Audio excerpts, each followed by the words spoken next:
Thank you everybody for being here. My name is Carlos. I'm going to tell you a story that I often tell, and I'm not too proud to tell it, but I did learn something from it. So, this is a story about my first truly outrageous shenanigan and bold-faced lie I told my parents. I got away with it for a couple weeks, but of course, like all of us do, I eventually got caught. So, a little bit of background is that as a child, I always wanted to experience things firsthand.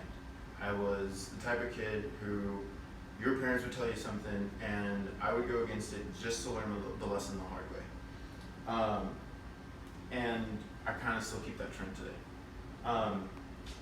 So my father and I have always had an interest in motorcycles. When he was young, he rode motorcycles all the time, and he'd buy and sell them all the time, buy and sell and trade them all the time, and I never really got a chance to ride any. So I never really got a chance to learn how to ride one. But either way, one day I decided I was going to teach myself. And so I went out and took the bike out without his permission. I told my mom that I felt sick and I couldn't go to karate practice.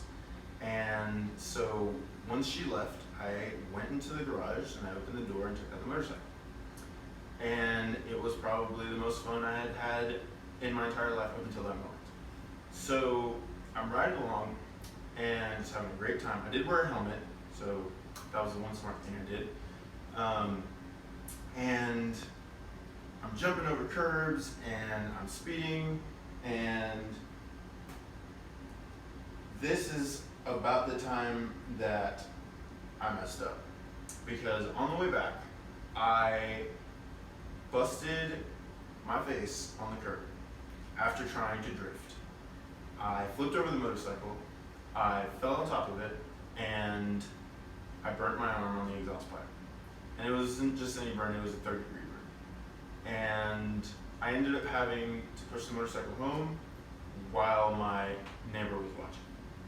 But at the time I didn't know this. So I'm happy thinking that I got away with it. Anyways, so my parents get home and I have this face. Like, I have no idea what happened. And I told my mom that I had burnt my arm on a pot. And she didn't believe me, but either way I had to go to the hospital and get treatment. I had about a month and a half of treatment every week, and this was actually the motorcycle I was riding, is a Suzuki 125, mom's rule, apparently. And so the reason I took the motorcycle is because I felt it was the last chance I would have to actually ride it. This is the way I felt while I was riding it, and after I fell, I felt like that. So a couple weeks later, I end up having a chat with my dad, and he says, "So how'd you end up hurting yourself again? Was it a pot? Was it?" I was like, "Yeah, it was a pot on the stove." And he was like, "Well, I just spoke to Jorge from across the street, and he said he saw you fall and wreck on the motorcycle when I told you not to." And I spilled my guts. I told him everything. I told him I was sorry. I told him I'd never do it again. That didn't keep me from getting grounded, but either way, I learned a valuable lesson that day. I learned how important it was I learned how important your word is, and how important it is for people to trust you, and how difficult it can be once you lose that trust to regain that trust. I also learned that learning from other people's experiences is often a better way than just, learning yourself. So